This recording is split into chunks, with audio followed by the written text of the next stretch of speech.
Bismillahirrahmanirrahim. Unit 3, Curriculum in Elementary Education. In education, our curriculum is broadly defined as the totality of student experiences that occur in the educational process. The term often refers specifically to a planned sequence of instruction or to a view of the students' experiences in terms of the educators or schools' instructional goals. Curriculum is a Latin word which means to course or a path which leads to a specific destination. Foundation of curriculum. Philosophical foundation include religion, social and cultural values, beliefs, and human rights. Sociological foundation needs and demands of individual, society, state, and globe at large. Psychological foundation taking into consideration the philosophical psychological needs of learners, individual differences and learning styles. अब curriculum क्या है in short अगर मैं इसको revise करूं आपके लिए कि जो भी ब्रॉडली आप चीज स्कूल में सीखते हैं या ड्यूरिंग आपके उस टाइम पीरियड स्कूल या स्कूल के बाहर सीखते हैं उसे हम क्या कहते हैं, ये करिकुलम है। करिकुलम की जो फाउंडेशन है वो तीन तरह की है, फिलोसफिकल फाउंडेशन है, साइकोलॉजिकल फाउंडेशन है और सोशियोलॉजिकल फाउंडेशन है। फिलोसफिकल फाउंडेशन में आपका रिलीजियन, मजहब, सोसाइटी और आपका कल्चर, वैल्यूज, बिलीव्स आपके क्या और ह्यूमन राइट्स हैं ये ऐड होते हैं। सोशियोलॉजिकल फाउंडेशन में आपकी ज़रूरियात, आपकी डिमांड्स क्या है, इंडिविजुअल की, सोसाइटी की क्या है, स्टेट की क्या है, ग्लोब एट लार्ज, ये इसका पार्ट बनती है। और साइकोलॉजिकल फाउंडेशन में टेकिंग इनटू कंसिडरेशन जो होती है साइकोलॉजिकल नीड्स ऑफ लर्नर क्या है, इंडिविजुअल डिफरेंसेस क्या है और लर्निंग स्टाइल्स क्या है।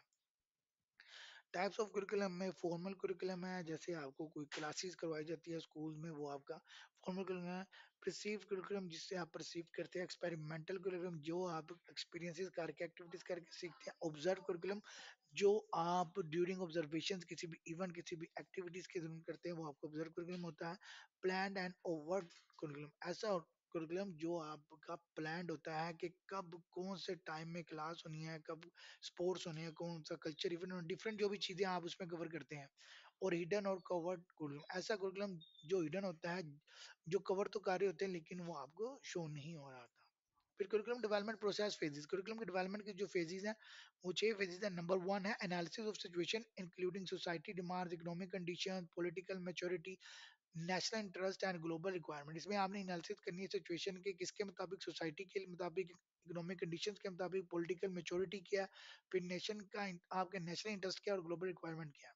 फिर selection of AIIMS, goals and objectives किस तरह करनी है आपने। Selection of learning experiences, selection of content, आपकी डिमांड क्या है, सिचुएशन क्या, एम गोल्स ऑब्जेक्टिव क्या, लर्निंग एक्सपीरियंसेस क्या और कंटेंट क्या। फिर ऑर्गेनाइजेशन ऑफ कंटेंट क्या आपका, उसको किस तरह अपने कंटेंट को आप ऑर्गेनाइज करोगे। And integration of learning experiences and content, आपके लर्निंग एक्सपीरियंसेस में क्या इंटीग्रेशन, किस तरह से वो इंटीग्रेट हो रहा है आपका लर्निंग एक्सपीरियंस और आपका कंटेंट, उनके दरमियान इंटीग्रेशन देनी है आपने, ऑर्गेनाइज करना है। 6 में evaluation of the effectiveness of all aspects of curriculum, आपने अपने तमाम एस्पेक्ट्स ऑफ करिकुलम को क्या करना है, इफेक्टिवनेस चेक करनी है, उसकी इवेल्युएशन करनी है। प्रोसेस ऑफ करिकुलम डेवलपमेंट, अभी जो हमने चीजें सेलेक्ट की हैं उसी के लिहाज से ये सिचुएशन एनालिसिस है, सिलेक्शन ऑफ ऑब्जेक्टिव्स है, सिलेक्शन ऑफ कंटेंट है, मेथड्स है एंड इवेल्युएशन। ये वही 6 पॉइंट्स को एलेबोरेट कर रहे हैं हम। Number one, process of curriculum development with situation analysis. Analysis of situation includes the trends and styles of society, religion, and beliefs being followed by the people of the society, priority of the people, economic condition of the people, political understanding and maturity, vision and futuristic approach of the society as a whole, and understanding of global perspectives of education and future needs of the society. वो same वही चीज है कि आपने situation देखनी है कि आपकी सोसाइटी की सिचुएशन क्या, रिलीजियस की क्या, पीपल की क्या, आपकी पॉलिटिकल कंडीशन क्या, इकोनॉमिक कंडीशंस क्या है और किस तरह से आप अंडरस्टैंडिंग कर रहे हो, विजन को किस तरह लेके चलेंगे सोसाइटी को। सिलेक्शन ऑफ ऑब्जेक्टिव्स, इसमें आपने वही क्या करना है, अपने aims, goal and objective set करने हैं। Objectives are the guiding force to help achieve this set target of teaching and learning. It is very important to have a very deep, fair, and frustrating understanding of the set educational objectives. Such of an effective curriculum depends upon the understanding of the object. जितनी अच्छी तरह से आप अपने अपने objectives, M, goals को समझेंगे उतनी अच्छी तरह से आप उसको सेट कर पाएंगे नीड और डिमांड के मुताबिक सिचुएशन के। नंबर 1 पॉइंट के लिहाज से। नंबर टू पॉइंट आपका सिलेक्ट होगा selection of objective. Number third में आपने सिलेक्शन ऑफ कंटेंट। अब आपने कंटेंट की सिलेक्शन किस तरह करनी है? Content means the material activities or projects which are prescribed for achievement of set educational objective. Content can be a story, a religious topic, a situation projecting a set of social values, or it can be a project to develop some sort of skills among the students. ये सारी चीजें जैसे material activity या project sort of material जो आप educational set में अपने objectives clear करेंगे वो आपका कंटेंट का पार्ट बनेगा। जो भी आपको पढ़ाया जाता है, आपकी किताब है, आपकी पीपीटीज है, आपकी पीडीएफ है, ऑल टू ऑल इसी का पार्ट बनेगा। For selection of the content it is crucial to take into consideration the age, stage, interest and social background of the student. आपने कंटेंट सेलेक्ट करते हुए आपने देखना है वो लेवल कौन सा, बच्चे की एज क्या, स्टेज कौन सी है, इंटरेस्ट उसका क्या और सोशल बैकग्राउंड क्या है स्टूडेंट का। फिर ऑर्गेनाइजेशन ऑफ कंटेंट, आपने उस कंटेंट को ऑर्गेनाइज किससे करना है? सिंपल टू कम्प्लेक्स, पहले आपने सिंपल चीजें बतानी है, फिर आपने कम्प्लेक्स की तरफ जाना है। Number two, pre requisite of learning. इस चीज को सीखने के लिए प्री रिक्विजिट क्या चाहिए, आपको क्या आना चाहिए? फॉर एग्जाम्पल अगर आज हम इंग्लिश में ले रहे हैं स्टडी, तो आपको आपके पास क्या क्या चीजें जो आपको नॉलेज उसकी पहले से होनी चाहिए उस टॉपिक को या उस कुरिकुलम का या उस कोर्स को करने के लिए। जैसे पाकिस्तान में अगर आपने दूसरी क्लास में दाखिला लेना है तो आपको पहली क्लास में पास होना जरूरी है। तो ये एक इसकी छोटी सी एग्जांपल है। फिर क्रोनोलॉजिकल आपने ऑर्डर चेक करना है 1 2 3 4, जो आप एक सीक्वेंस के थ्रू चलते रहे जो आपको सिंपल से कॉम्प्लेक्स की तरफ लेके जाए। फोर में होल टू पार्ट लर्निंग, आपने पहले पूरा होल लेना फिर उसको स्पेसिफिक करते चले जाना। इंक्रीजिंग एब्स्ट्रैक्शन, पांचवें पॉइंट में आपने उसकी जो एब्स्ट्रैक्शन है उसे इंक्रीज करना है। छठे में स्पाइरल सीक्वेंसिंग, आपकी जो स्पाइरल सीक्वेंसिंग होनी चाहिए एक सीक्वेंस के मुताबिक चल रहा हो। फिर फर्दर आपका मेथड है। Method means different types of approaches which are used to develop curriculum and some of the very common are. कौन सा मेथड यूज कर सकते हैं? सब्जेक्ट सेंटर डिजाइन, जिसमें आप सब्जेक्ट जो आपका है उसके ऊपर फोकस होगा। नंबर टू पर लर्नर सेंटर डिजाइन, जिसके ऊपर आपका ज्यादा फोकस किस पे होगा? लर्नर्स पर, एसएलओस पे, स्टूडेंट लर्निंग आउटकम्स में। प्रॉब्लम सेंटर डिजाइन, जब से उस पर मेजर फोकस होगा प्रॉब्लम से, जो भी प्रॉब्लम्स होगी उसकी सोल्यूशन उसके मुताबिक हमने मेथड अडॉप्ट करके करिकुलम डिजाइन करना है, उसकी एनालिसिस करनी है, अपने ऑब्जेक्टिव सेलेक्ट करने हैं और कंटेंट फाइनल करना है। फोर्थ मेथड है आपका ऑल पर्पस डिजाइन, जिसमें आपने student, teacher, problem, subject centre सबको लेके फोकस करना है। और नेक्स्ट आपका लास्ट पार्ट है evaluation. Evaluation is the process of collecting data, organising it and interpreting of the data to make an educational decision about teaching and learning. Evaluation provide feedback for the correction and improvement of both teaching and learning. The main types of evaluations are formative and summative. Evaluation क्या है? इसमें आपने result देके उसके ऊपर judgement करनी होती है कि जो भी आपने चीजें बनाई उसके बेनिफिट क्या है, उसके प्रोज एंड कॉन्स क्या है। एक होती है फॉर्मेटिव और एक होती है समेटिव। फॉर्मेटिव क्या है? फॉर्मेटिव वैल्यूएशन ये होती है जो during course, during curriculum, during tenure आप कर रहे होते हैं। समेटिव होती है एट द एंड आपकी जो वैल्यूएशन होती है उसे समेटिव वैल्यूएशन बोलते हैं। Language and language teaching of language is now one of the most important subjects in most primary schools. The implementation of English and Urdu has brought along the need to establish clear objectives that are different to the ones traditionally assigned to secondary school. The different education departments have decided to establish as the main purpose of the language teaching the development of the four skills: listening, speaking, reading and writing. Language क्या है? कोई भी जबान, जैसे उर्दू है, English है, पश्तो है, फारसी है, डिफरेंट तरह की फ्रेंच है। आपने वो चीज को सीखना है, वो जिस भी लेवल पे, जिस भी कल्चर पे, जिस भी आप कंटेंट में स्टडी करवा रहे होंगे, उसमें उस लैंग्वेज की चार चीजों के ऊपर फोकस होता है टीचर का और स्टूडेंट का: listening, speaking, reading and writing. Factor affecting language development, कौन से फैक्टर हैं जो लैंग्वेज डेवलपमेंट को इफेक्ट करते हैं? There are many factor that affect the language learning process and here we will classify factors into two factors. हम internal factors कह सकते हैं, एक्सटर्नल फैक्टर्स कह सकते हैं। इंटरनल फैक्टर्स कौन से होते हैं? फिजिकल फैक्टर है, हेल्थ है, एग्जॉशन है, फिजिकल डिफेक्ट्स हैं, जेंडर है, साइकोलॉजी है, इंटेलिजेंस है, ये सारे इंटरनल फैक्टर्स के पार्ट बनेंगे। इसके अलावा tension, interest, aptitude, motive, exhaustion, ये सारा इंटरनल फैक्टर्स का पार्ट है। एक्सटर्नल फैक्टर्स में आपका जो मेन है, जैसे फैमिली फैक्टर्स हैं, स्कूल फैक्टर्स हैं, ये आपके दो मेजर हैं, फैमिली फैक्टर्स और स्कूल फैक्टर्स। फैमिली फैक्टर्स में क्या है? द वे पेरेंट एजुकेट, किस तरह से आपके माँ बाप एजुकेट करते हैं, relation with in family, family में किस तरह की रिलेशन है। दी होम एटमोसफेयर, आपके घर का एटमोसफेयर किस तरह का है। फैमिली इकोनॉमी कैसी है, पेरेंट्स अंडरस्टैंडिंग क्या है, कल्चरल बैकग्राउंड क्या है। उसके अलावा स्कूल फैक्टर्स में है टीचिंग मेथड क्या है, कुरिकुलम क्या है, लर्निंग स्टाइल क्या है, रिलेशनशिप बिटवीन स्टूडेंट टीचर क्या है और रिलेशन अमंग अदर स्टूडेंट्स क्या है। मॉडल्स ऑफ कुरिकुलम डेवलपमेंट के कौन से मॉडल है, दी हिल्डा ताबा मॉडल और दी टेलर मॉडल। दो मॉडल हैं।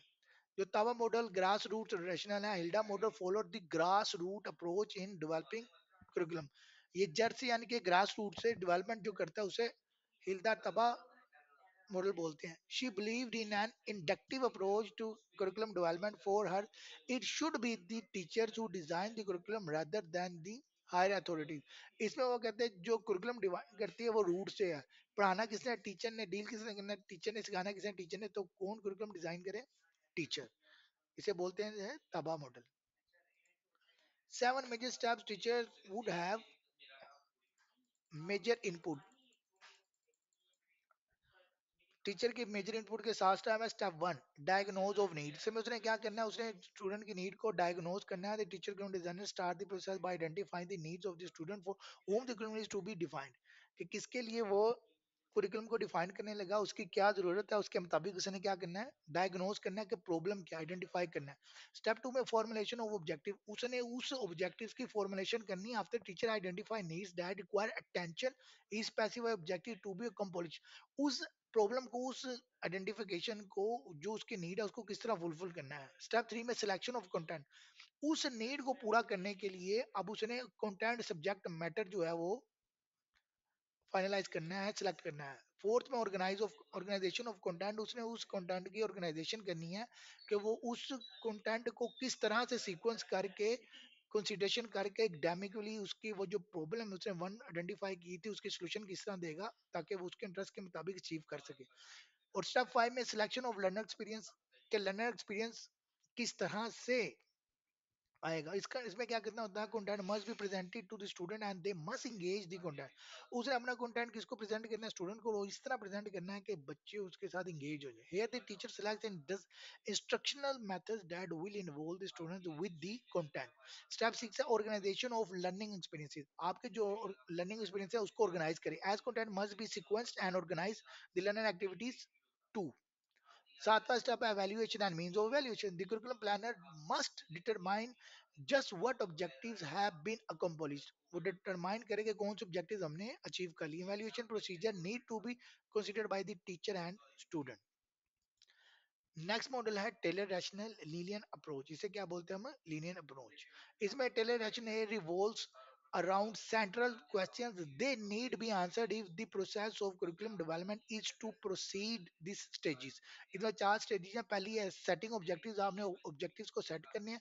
फिर आपने लर्निंग एक्सपीरियंसेस और कंटेंट सेट करना है। फिर आपने ऑर्गेनाइज करना है लर्निंग एक्सपीरियंसेस और कंटेंट को। लास्ट में आपने क्या करना है, इवेल्युएशन। यहाँ पे मैं एक रिकॉल रिवीजन देने लगा हूँ। अभी नहीं, अभी हमने कुरिकुलम इन एलिमेंट्री एजुकेशन किया यूनिट 3, जिसमें हमने कुरिकुलम क्या होता है, कुरिकुलम एक लैटिन वर्ड है और इसकी डेफिनेशन स्टडी की। ओवरऑल जो भी स्टडी करते हैं उसे हम कुरिकुलम बोलते हैं। अब फाउंडेशन ऑफ कुरिकुलम जो है वो फिलोसफिकल फाउंडेशन, सोशियोलॉजिकल फाउंडेशन और साइकोलॉजिकल फाउंडेशन स्टडी की। फिर टाइप्स ऑफ कुरिकुलम जिसमें formal, perceive, experimental, observe, plan, hidden curriculum. फिर कुरिकुलम डेवलपमेंट प्रोसेस देखा जिसमें analysis of situation, selection of aim, goals and objective, selection of learning outcomes, selection of content, organization of content and integration of learning experiences and content. फिर हमने evaluation देखी इसकी। फिर process of curriculum को detail में देखा जिसमें situation analysis, selection of objectives, selection of content, organization of content, methods and evaluation. उसके बाद हमने लैंग्वेज स्किल जिसमें कोई भी लैंग्वेज है उसे लिसनिंग, स्पीकिंग और रीडिंग और राइटिंग के पॉइंट ऑफ व्यू से देखा। फिर फैक्टर जो फैक्ट करते हैं लैंग्वेज वन को, जैसे इंटरनल फैक्टर और एक्सटर्नल फैक्टर। हमने इंटरनल फैक्टर में physical health, exhaustion, physical defect, gender, psychological intelligence study किया। फिर अटेंशन, इंटरेस्ट, एप्टीट्यूड, मोटिवेट और एग्जॉशन। फिर एक्सटर्नल फैक्टर में जैसे फैमिली फैक्टर्स देखे हमने, स्टडी किया। फिर स्कूल फैक्टर स्टडी किया। उसके बाद हमने model of curriculum development study किया जिसमें इल्दातबा मॉडल, टेलर मॉडल स्टडी किया। इल्दातबा ग्रोस रूट रैशनल मॉडल जिसमें टीचर डेवलप करता है कुरिकुलम स्टूडेंट के लिए, फास्ट स्टेप वही जो ऊपर हमने स्टडी किया वही। और लास्ट में हमने टेलर रैशनल लीनियर अप्रोच देखी जिसमें 4 स्टेप थे, setting objective, learning experiences and content, और उनको ऑर्गेनाइज करना और एवेल्युएट करना। अल्हम्दुलिल्लाह यूनिट 3 हमारा कंप्लीट हो गया।